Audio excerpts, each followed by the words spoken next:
കുന്നമംഗലം മണ്ഡലമാണ് കോഴിക്കോട് ജില്ലയിലെ കുന്നമംഗലം മണ്ഡലമാണ് അല്ലേ ചെയ്യുന്നത്. 6 ലോക്കൽ ബോഡികൾ ചേർന്ന് 6 പഞ്ചായത്ത് ചേർന്നാണ് കുന്നമംഗലം. കുന്നമംഗലത്തെ വോട്ടുകൾ എടുത്തു കഴിഞ്ഞാൽ 75,000 വോട്ട് നേടി UDF ആണ് ഫ്രണ്ട് നിൽക്കുന്നത്.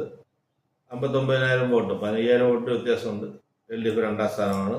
സ്വതന്ത്രർക്ക് 35,000 വോട്ടുണ്ട്. NDAക്ക് 32,000 വോട്ടുണ്ട്. 16% വോട്ടുണ്ട്.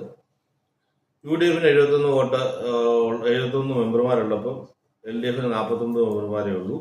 അതേഴ്സിന് 12, NDAക്ക് 5. NDAക്ക് 5 മെമ്പർ, ഇത്രയും വോട്ട് ഉണ്ടായിട്ടും 5 പേരേ ഉള്ളൂ. അപ്പോൾ കുറച്ച് സ്വാധീനം ഉണ്ട് എല്ലായിടത്തും, എന്നാൽ ജയിപ്പിക്കാൻ പറ്റുന്നില്ല ആൾക്കാരെ എന്നുള്ളതാണ്. കുന്നമംഗലത്തെ ഹിസ്റ്ററി നോക്കാം. കുന്നമംഗലത്ത് 2011 ജയിച്ചത് LDF ആണ്, PTA റഹീം. 2014 LDF നിലനിർത്തി. 2021 LDF വീണ്ടും PTA റഹീം, സെയിം ആള് തന്നെ നിലനിർത്തിയിരിക്കുകയാണ്. ഇപ്പോഴും PTA റഹീം തന്നെയാണ് മത്സരിക്കുന്നത്. LDF കടാശയായിട്ടാണ്. ലീഗിന്റെ സീറ്റാണ്.